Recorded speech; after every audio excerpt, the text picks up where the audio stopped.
Chapter 54. The Town Ho Story. As told at the Golden Inn.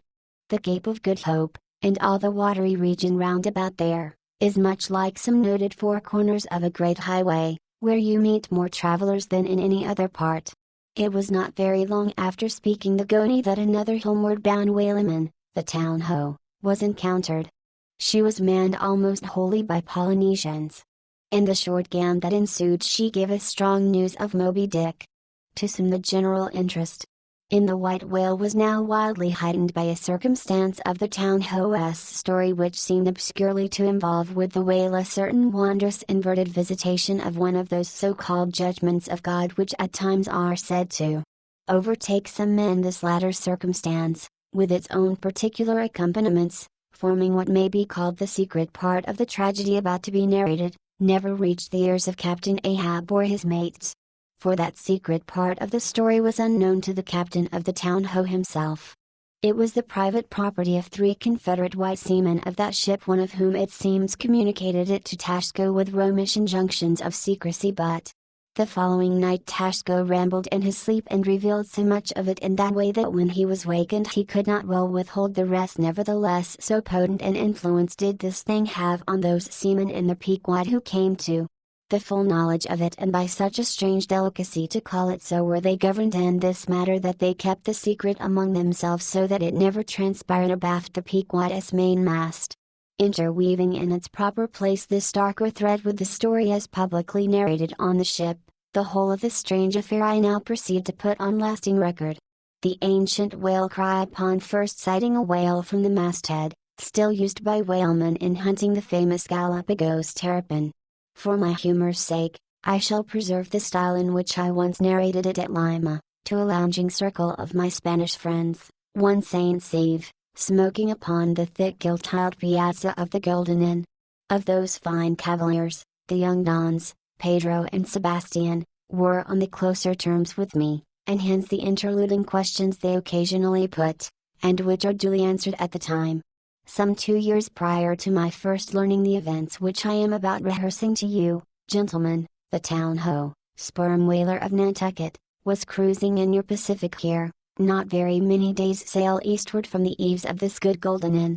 She was somewhere to the northward of the line. One morning upon handling the pumps, according to daily usage, it was observed that she made more water in her hold than common. They supposed a swordfish had stabbed her, gentlemen.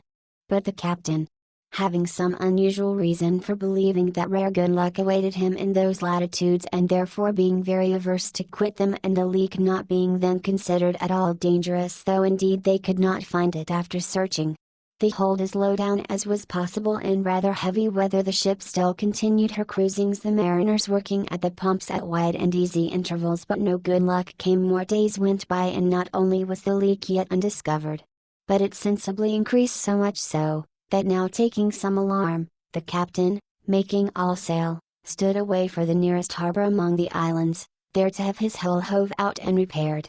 Though no small passage was before her yet, if the commonest chance favored, he did not at all fear that his ship would founder by the way, because his pumps were of the best, and being periodically relieved at them, those 36 men of his could easily keep the ship free. Never mind if the leak should double on her. In truth, well nigh the whole of this passage being attended by very prosperous breezes, the Town Ho had all but certainly arrived in perfect safety at her port, without the occurrence of the least fatality, had it not been for the brutal overbearing of Radney, the mate of Vineyarder, and the bitterly provoked vengeance of Steel-Kilt, a lakeman and desperado from Buffalo. Lakeman. Buffalo. Pray, what is a lakeman, and where is Buffalo? Said Don Sebastian, rising in his swinging mat of grass.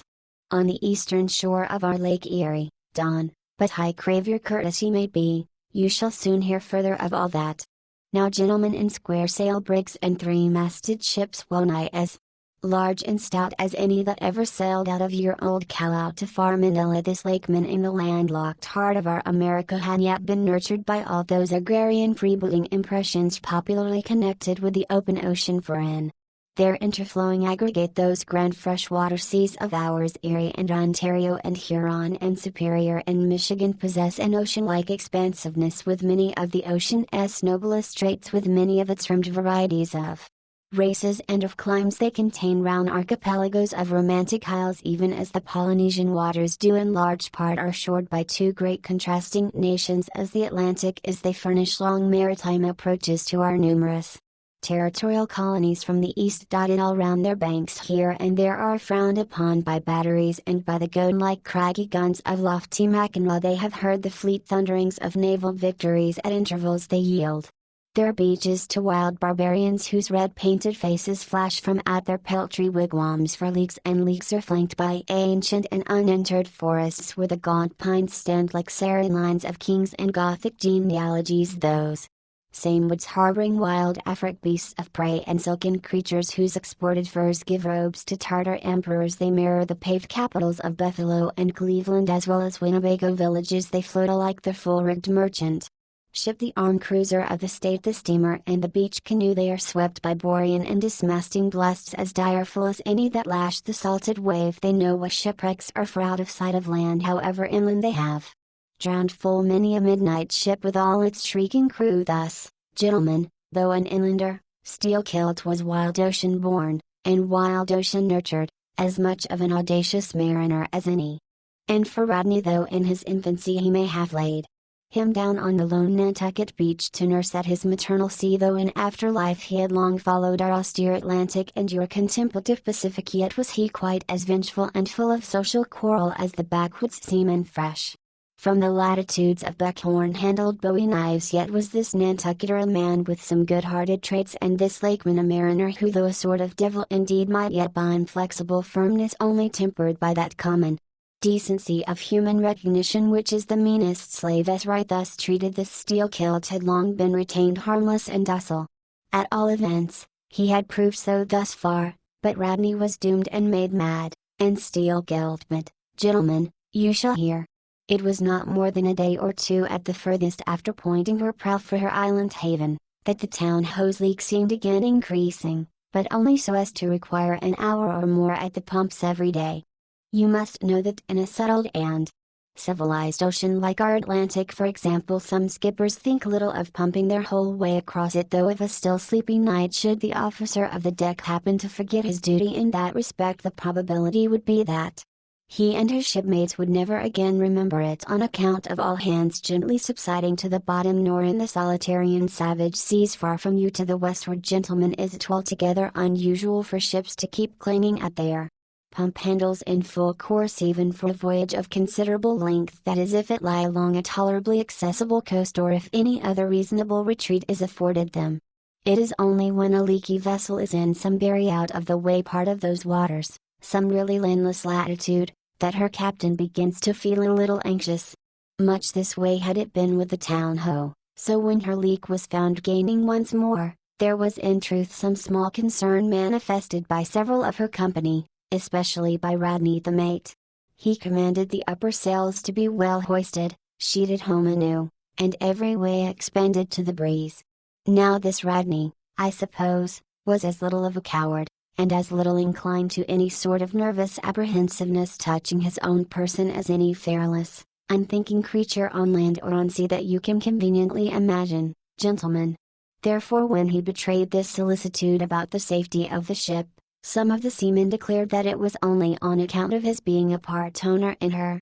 So when they were working that evening at the pumps, there was on this head no small gamesomeness slyly going on among them, as they stood with their feet continually overflowed by the rippling clear water, clear as any mountain spring. Gentlemen, that bubbling from the pumps ran across the deck and poured itself out in steady spouts at the lee scupper holes. Now, as you well know, it is not seldom the case in this conventional world of ours, watery or otherwise, that when a person placed in command over his fellow men finds one of them to be very significantly his superior in general pride of manhood, straightway against that man he conceives an unconquerable dislike and bitterness, and if he have a chance he will pull down and pulverize that subaltern's tower and make a little heap of dust of it. Be this conceit of mine as it may, gentlemen, at all events Steelkilt was a tall and noble animal, with a head like a Roman and a flowing golden beard like the tasseled housings of your last viceroy's snorting charger, and a brain and a heart and a soul in him, gentlemen, which had made Steelkilt Charlemagne had he been born son to Charlemagne's father. But Rodney, the mate, was ugly as a mule, yet as hardy, as stubborn, as malicious. He did not love Steelkilt, and Steelkilt knew it. Espying the mate drawing near as he was toiling at the pump with the rest, the lakeman affected not to notice him, but unawed, went on with his gay banterings. Aye, my merry lads, it's a lively leak this, hold a cannikin, one of ye, and let's have a taste. By the Lord, it's worth bottling. I tell you what, men, old Rad's investment must go for it. He had best cut away his part of the hull and tow it home. The fact is, boys, that Swordfish only began the job. He's come back again with a gang of ship carpenters, sawfish and filefish and whatnot, and the whole posse of 'em are now hard at work cutting and slashing at the bottom, making improvements. I suppose if old Rad were here now, I'd tell him to jump overboard and scatter 'em. They're playing the devil with his estate, I can tell him. But he's a simple old soul, comrade, and a beauty too. Boys, they say the rest of his property is invested in looking glasses. I wonder if he'd give a poor devil like me the model of his nose. Damn your eyes. What's that pump stopping for? Roared Radney, pretending not to have heard the sailors talk. Thunder away at it. Aye, sir, said Steelkilt, merry as a cricket. Lively, boys, lively, now. And with that the pump clanged like 50 fire engines. The men tossed their hats off to it, and ere long that peculiar gasping of the lungs was heard which denotes the fullest tension of life's utmost energies. Quitting the pump at last, with the rest of his band, the lakeman went forward all panting, and sat himself down on the windlass, his face fiery red, his eyes bloodshot, and wiping the profuse sweat from his brow. Now what cozening fiend it was, gentlemen, that possessed Radney to meddle with such a man in that corporeally exasperated state, I know not, but so it happened. Intolerably striding along the deck, the mate commanded him to get a broom and sweep down the planks, and also a shovel, and remove some offensive matters consequent upon allowing a pig to run at large. Now, gentlemen, sweeping a ship's deck at sea is a piece of household work which in all times but raging gales is regularly attended to every evening. It has been known to be done in the case of ships actually foundering at the time. Such, gentlemen, is the inflexibility of sea usages and the instinctive love of neatness in seamen, some of whom would not willingly drown without first washing their faces. But in all vessels this broom business is the prescriptive province of the boys, if boys there be aboard.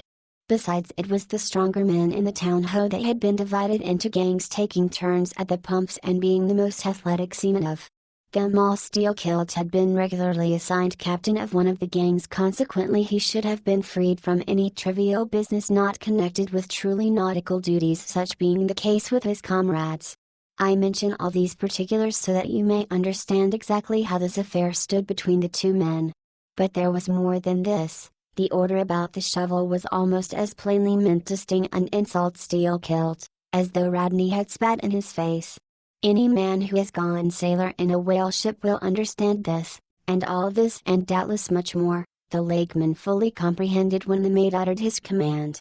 But as he sat still for a moment and as he steadfastly looked into the mate's malignant eye and perceived the stacks of powder casks heaped up in him and the slow match silently burning along towards them, as he instinctively saw all this, that strange forbearance and unwillingness to stir up the deeper passionateness in any already ireful being, a repugnance most felt when felt at all by really valiant men, even when aggrieved, this nameless phantom feeling, gentlemen, stole over Steelkilt.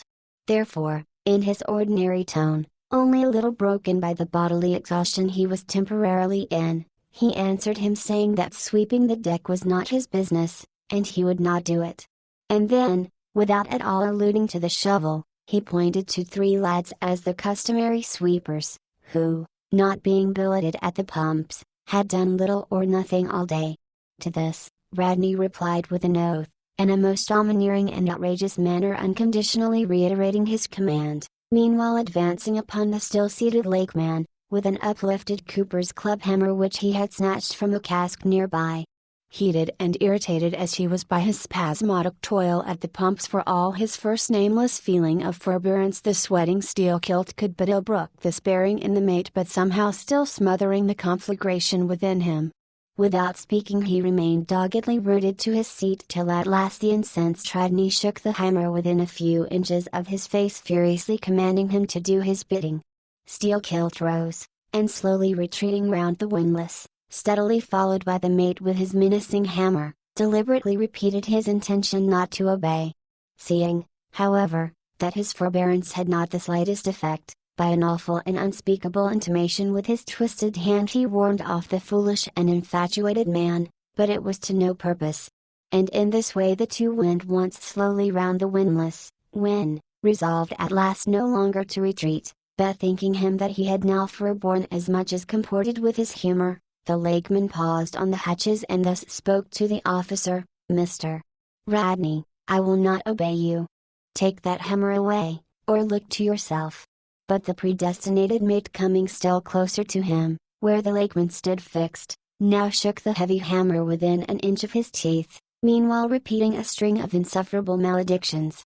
Retreating not the thousandth part of an inch, stabbing him in the eye with the unflinching poniard of his glance, Steelkilt, clenching his right hand behind him and creepingly drawing it back, told his persecutor that if the hammer but grazed his cheek he, Steelkilt, would murder him. But, gentlemen, the fool had been branded for the slaughter by the gods. Immediately the hammer touched the cheek, the next instant the lower jaw of the mate was stove in his head, he fell on the hatch spouting blood like a whale. Ere the cry could go aft, Steelkilt was shaking one of the backstays leading far aloft to where two of his comrades were standing their mastheads. They were both cannelers. "Cannelers!"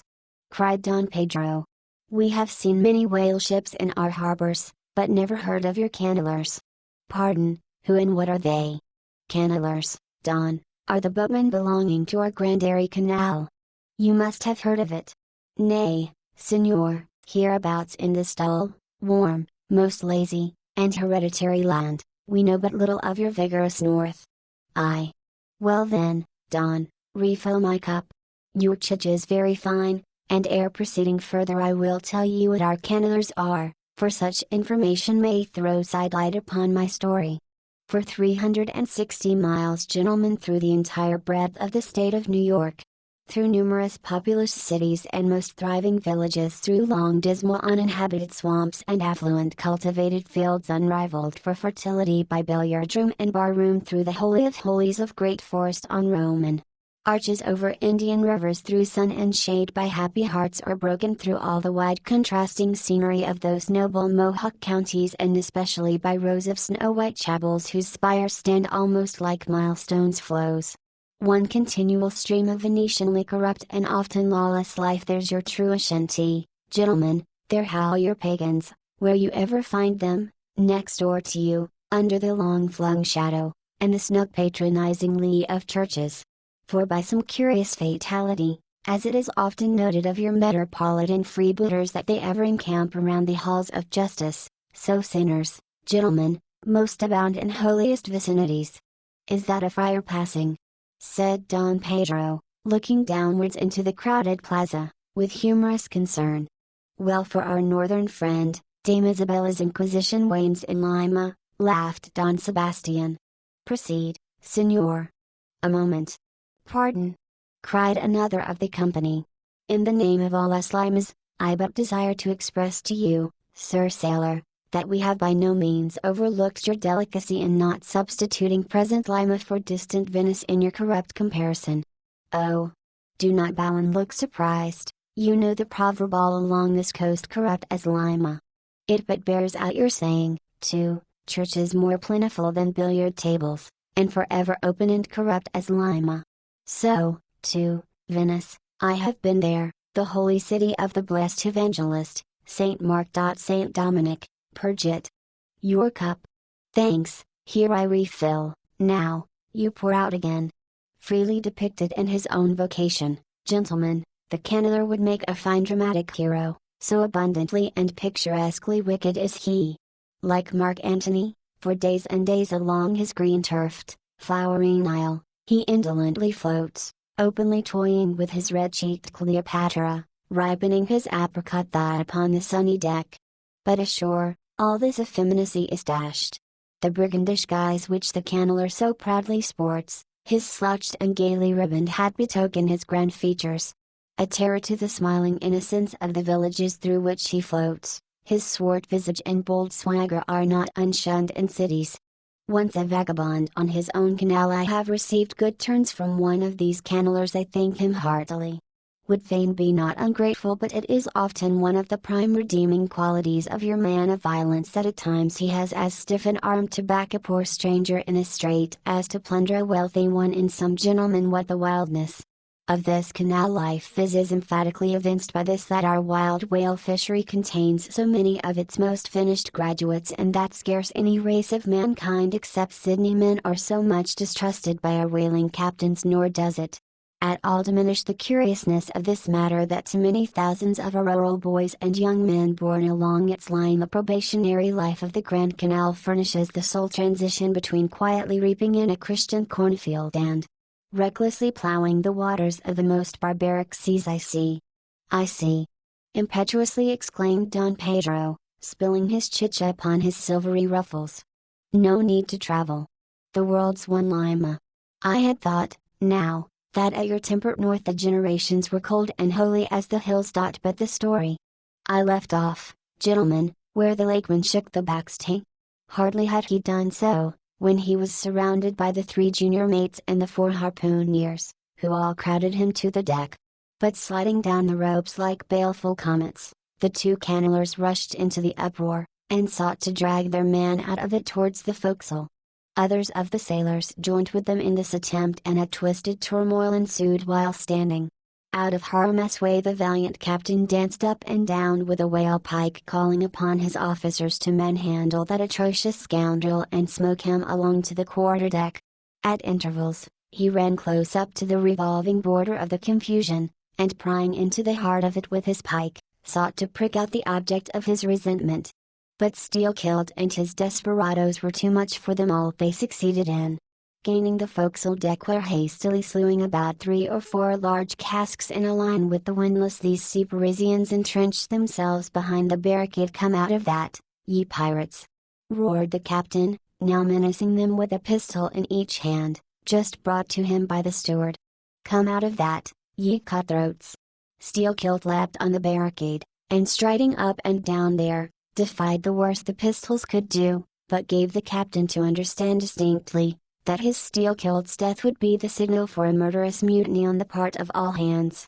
Fearing in his heart lest this might prove but too true, the captain a little desisted, but still commanded the insurgents instantly to return to their duty. Will you promise not to touch us, if we do? Demanded their ringleader. Turn to. I make no promise to your duty. Do you want to sink the ship, by knocking off at a time like this? Turn to. And he once more raised a pistol. Sink the ship? Cried Steelkilt. Aye, let her sink. Not a man of us turns to, unless you swear not to raise the rope yarn against us. What say ye, men? Turning to his comrades. A fierce cheer was their response. The lakeman now patrolled the barricade, all the while keeping his eye on the captain and jerking out such sentences as these. It's not our fault we didn't want it. I told him to take his hammer away. It was boy's business. He might have known me before this. I told him not to prick the buffalo. I believe I have broken a finger here against his cursed jaw. And those mincing knives down in the forecastle, they're men. Look to those handspikes, my hearties. Captain, by God, look to yourself, say the word, don't be a fool, forget it all. We are ready to turn to. Treat us decently, and we're your men, but we won't be flogged. Turn to. I make no promises. Turn to, I say. Look ye now, cried the lakeman, flinging out his arm towards him. There are a few of us here, and I am one of them, who have shipped for the cruise. Do ye see now? As you well know, sir, we can claim our discharge as soon as the anchor is down, so we don't want to row. It has not our interest. We want to be peaceable. We are ready to work, but we won't be flogged. Turn to. Roared the captain. Steelkilt glanced round him a moment and then said, I tell you what it is now, captain, rather than kill ye and be hung for such a shabby rascal, we won't lift a hand against ye unless ye attack us. But till you say the word about not flogging us, we don't do a hand. Turn apostrophe. Down into the forecastle then, down with ye. I'll keep ye there till you're sick of it. Down ye go. Shall we?" cried the ringleader to his men. Most of them were against it, but at length, in obedience to Steelkilt, they preceded him down into their dark den, growlingly disappearing, like bears into a cave. As the Lakeman's spearhead was just level with the planks, the captain and his posse left the barricade and rapidly drawing over the slide of the scuttle planted their group of hands upon it and loudly called for the steward to bring the heavy brass padlock belonging to the companionway. Then opening the slide a little, the captain whispered something down the crack, closed it, and turned the key upon them 10 in number, leaving on deck some 20 or more, who thus far had remained neutral. All night a wide-awake watch was kept by all the officers, forward and aft, especially about the forecastle scuttle and fore hatchway, at which last place it was feared the insurgents might emerge, after breaking through the bulkhead below. But the hours of darkness passed in peace, the men who still remained at their duty toiling hard at the pumps, whose clinking and clanking at intervals through the dreary night dismally resounded through the ship. At sunrise the captain went forward, and knocking on the deck, summoned the prisoners to work, but with a yell they refused. Water was then lowered down to them, and a couple of handfuls of biscuit were tossed after it, when again turning the key upon them and pocketing it, the captain returned to the quarterdeck. Twice every day for 3 days this was repeated, but on the fourth morning a confused wrangling and then a scuffling was heard as the customary summons was delivered, and suddenly 4 men burst up from the forecastle saying they were ready to turn to. The fetid closeness of the air, and a famishing diet, united perhaps to some fears of ultimate retribution, had constrained them to surrender at discretion. Emboldened by this, the captain reiterated his demand to the rest, but Steelkilt shouted up to him a terrific hint to stop his babbling and betake himself where he belonged. On the 5th morning 3 others of the mutineers bolted up into the air from the desperate arms bulla that sought to restrain them. Only 3 were all left. "Better turn to, now," said the captain with a heartless jeer. "Shut us up again, will ye?" cried Steelkilt. "Oh certainly," said the captain, and the key clicked. It was at this point, gentlemen, that enraged by the defection of 7 of his former associates and stung by the mocking voice that had last hailed him and maddened by his long entombment in a place as black as the bowels of despair, it was then that Steelkilt proposed to the 2 cannelers, thus far apparently of one mind with him, to burst out of their hole at the next summoning of the garrison, and armed with their keen mincing knives, long crescentic heavy implements with a handle at each end, run amuck from the bowsprit to the taffrail, and if by any devilishness of desperation possible seize the ship. For himself, he would do this, he said, whether they joined him or not. That was the last night he should spend in that den. But the scheme met with no opposition on the part of the other 2, they swore they were ready for that, or for any other mad thing, for anything in short but a surrender. And what was more, they each insisted upon being the first man on deck, when the time to make the rush should come. But to this their leader as fiercely objected, reserving that priority for himself, particularly as his 2 comrades would not yield the one to the other in the matter, and both of them could not be first, for the latter would but admit one man at a time. And here, gentlemen, the foul play of these miscreants must come out. Upon hearing the frantic project of their leader, each in his own separate soul had suddenly lighted, it would seem, upon the same piece of treachery, namely, to be foremost in breaking out in order to be the first of the 3, though the last of the 10, to surrender, and thereby secure whatever small chance of pardon such conduct might merit. But when Steelkilt made known his determination still to lead them to the last, they in some way, by some subtle chemistry of villainy, mixed their before secret treacheries together, and when their leader fell into a doze, verbally opened their souls to each other in 3 sentences, and bound the sleeper with cords and gagged him with cords, and shrieked out for the captain at midnight. Thinking murder at hand, and smelling in the dark for the blood, he and all his armed mates and harpooneers rushed for the forecastle. In a few minutes the scuttle was opened, and, bound hand and foot, the still struggling ringleader was shoved up into the air by his perfidious allies, who at once claimed the honor of securing a man who had been fully ripe for murder. But all these were collared, and dragged along the deck like dead cattle, and, side by side, were seized up into the mizzen rigging, like 3/4 of meat, and there they hung till morning.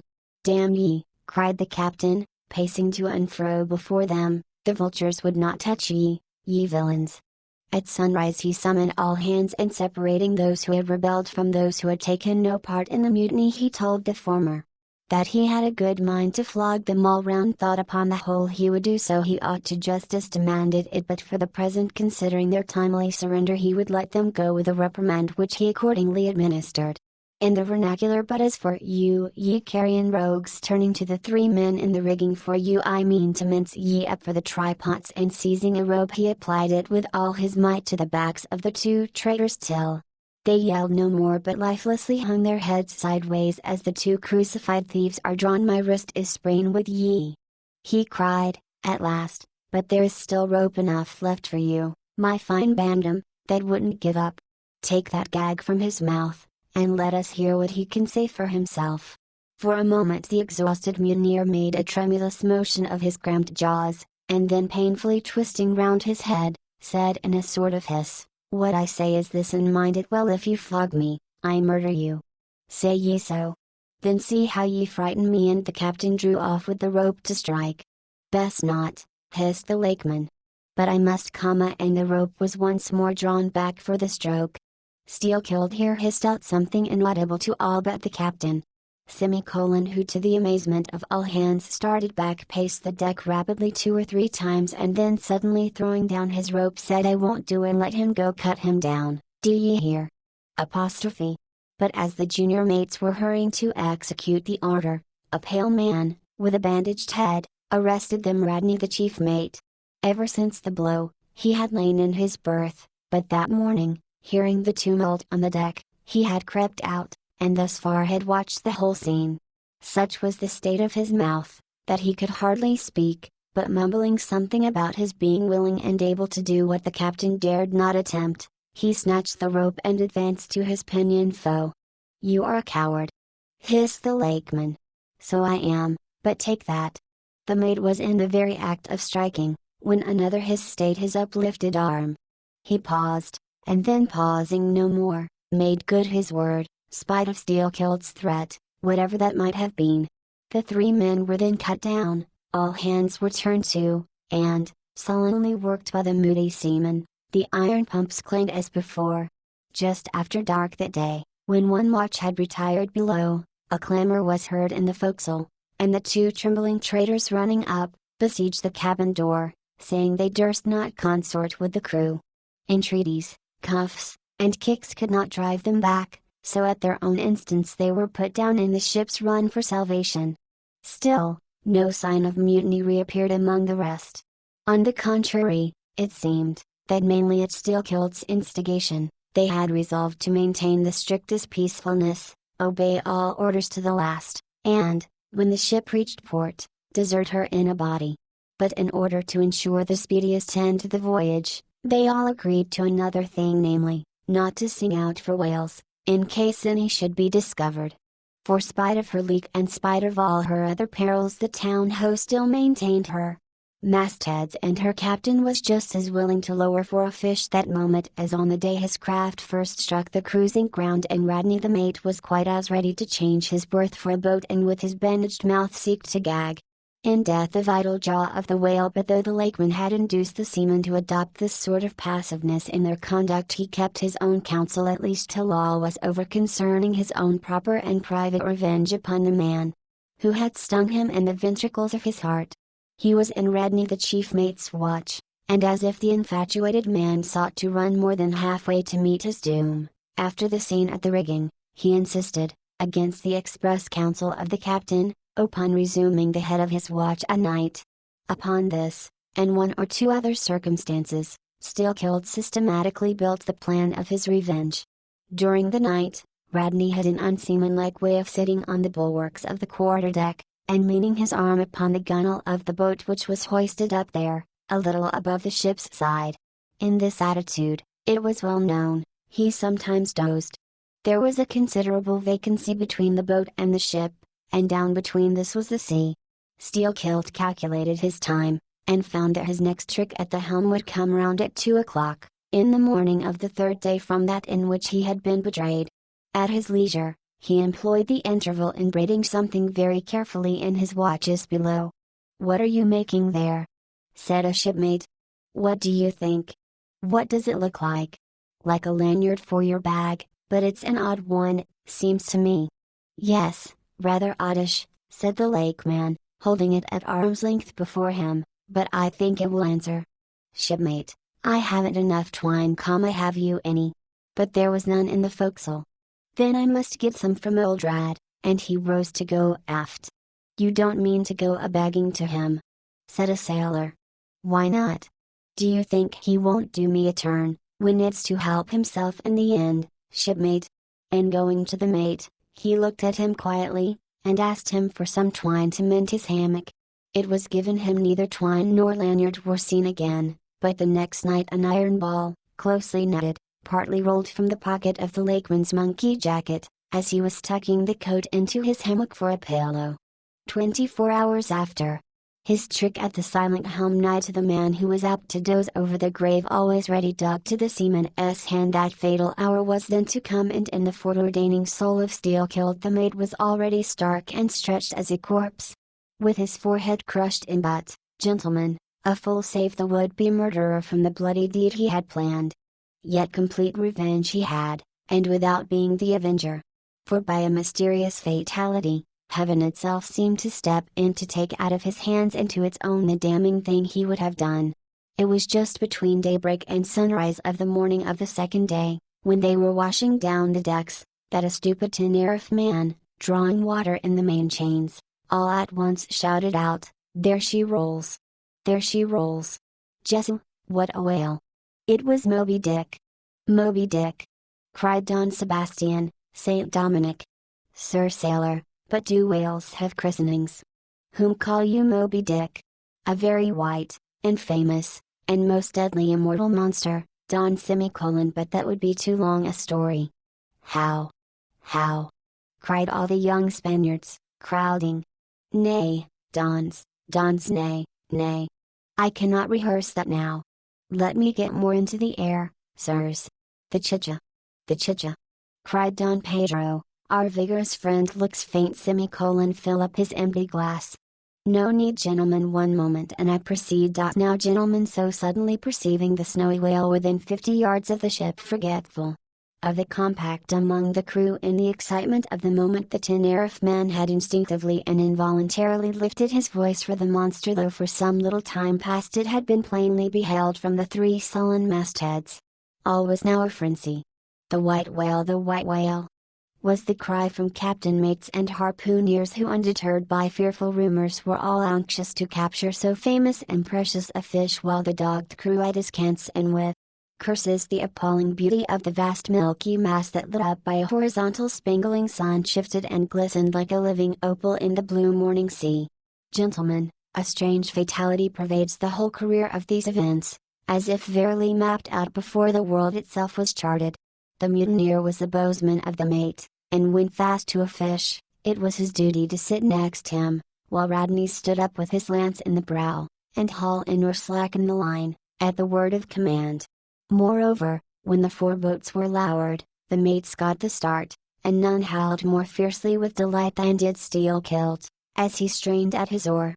After a stiff pull, their harpooner got fast, and, spear in hand, Rodney sprang to the bow. He was always a furious man, it seems, in a boat. And now his bandaged cry was, to reach him on the whale's topmost back. Nothing loath, his bowsman hauled him up and up, through a blinding foam that blent 2 whitenesses together, till of a sudden the boat struck as against a sunken ledge, and keeling over, spilled out the standing mate. That instant, as he fell on the whale's slippery back, the boat righted, and was dashed aside by the swell, while Rodney was tossed over into the sea, on the other flank of the whale. He struck out through the spray, and, for an instant, was dimly seen through that veil, wildly seeking to remove himself from the eye of Moby Dick. But the whale rushed round in a sudden maelstrom, seized the swimmer between his jaws, and rearing high up with him, plunged headlong again, and went down. Meantime, at the first tap of the boat's bottom, the lakeman had slackened the line, so as to drop astern from the whirlpool, calmly looking on, He thought his own thoughts. But a sudden, terrific, downward jerking of the boat, quickly brought his knife to the line. He cut it, and the whale was free. But, at some distance, Moby Dick rose again, with some tatters of Radney's red woolen shirt, caught in the teeth that had destroyed him. All 4 boats gave chase again, but the whale eluded them, and finally wholly disappeared. In good time, the town-ho reached her port, a savage, solitary place where no civilized creature resided. There, headed by the lakeman, all but 5 or 6 of the foremost men deliberately deserted among the bombs, eventually, as it turned out, seizing a large double-war canoe of the savages, and setting sail for some other harbor. The ship's company being reduced to but a handful, the captain called upon the islanders to assist him in the laborious business of heaving down the ship to stop the leak. But to such unresting vigilance over their dangerous allies was this small band of whites necessitated both by night and by day, and so extreme was the hard work they underwent that upon the vessel being ready again for sea they were in such a weakened condition that the captain durst not put off with them in so heavy a vessel. After taking counsel with his officers, he anchored the ship as far offshore as possible, loaded and ran out his 2 cannon from the bow, stacked his muskets on the poop, and warning the islanders not to approach the ship at their peril, took 1 man with him in setting the sail of his best whaleboat, steered straight before the wind for Tahiti, 500 miles distant, to procure reinforcement to his crew. On the 4th day of the sail, a large canoe was descried, which seemed to have touched at the low Isle of Corals. He steered away from it, but the savage craft bore down on him, and soon the voice of Steelkilt hailed him to heave to, or he would run him under water. The captain presented a pistol. With 1 foot on each prow of the yoked war canoes, the lakeman laughed him to scorn, assuring him that if the pistol so much as clicked in the lock, he would bury him in bubbles and foam. "What do you want of me?" cried the captain. "Where are you bound? And for what are you bound?" demanded Steelkilt. "No lies. I am bound to Tahiti for more men." "Very good. Let me board you a moment, I come in peace." With that he leapt from the canoe, swam to the boat, and climbing the gunwale, stood face to face with the captain. "Cross your arms, sir, throw back your head. Now, repeat after me. As soon as Steelkilt leaves me, I swear to beach this boat on yonder island, and remain there 6 days. If I do not, may lightnings strike me." "A pretty scholar," laughed the lakeman. "Adios, senor." And leaping into the sea, he swam back to his comrades. Watching the boat till it was fairly beached, and drawn up to the roots of the cocoa-nut trees, Steelkilt made sail again, and in due time arrived at Tahiti, his own place of destination. There, luck befriended him. 2 ships were about to sail for France, and were providentially in want of precisely that number of men which the sailor headed. They embarked, and so forever got the start of their former captain, had he been at all minded to work them legal retribution. Some 10 days after the French ships sailed, the whaleboat arrived, and the captain was forced to enlist some of the more civilized Tahitians, who had been somewhat used to the sea. Chartering a small native schooner, he returned with them to his vessel, and finding all right there, again resumed his cruisings. Where Steelkilt now is, gentlemen, none know, but upon the island of Nantucket, the widow of Radney still turns to the sea, which refuses to give up its dead, still in dreams sees the awful white whale that destroyed him. "Are you through?" said Don Sebastian, quietly. "I am, Don." "Then I entreat you, tell me if to the best of your own convictions, this your story is in substance really true." "It is so passing wonderful." "Did you get it from an unquestionable source?" "Bear with me if I seem to press." "Also bear with all of us, Sir Sailor, for we all join in Don Sebastian's suit," cried the company, with exceeding interest. "Is there a copy of the Holy Evangelists in the Golden Inn, gentlemen?" "Nay," said Don Sebastian, "but I know a worthy priest nearby, who will quickly procure one for me." "I go for it, but are you well advised? This may grow too serious. Will you be so good as to bring the priest also, Don?" "Though there are no auto daf lima now," said one of the company to another, "I fear our sailor friend runs risk of the archiepiscopacy. Let us withdraw more out of the moonlight." "I see no need of this. Excuse me for running after you, Don Sebastian, but may I also beg that you will be particular in procuring the largest sized evangelists you can. This is the priest, he brings you the evangelists, said Don Sebastian, gravely, returning with a tall and solemn figure. Let me remove my hat. Now, venerable priest, further into the light, and hold the holy book before me that I may touch it. So help me heaven, and on my honor the story I have told ye, gentlemen, is in substance and its great items, true. I know it to be true, it happened on this wall, I trod the ship, I knew the crew, I have seen and talked with Steelkilt since the death of Radney,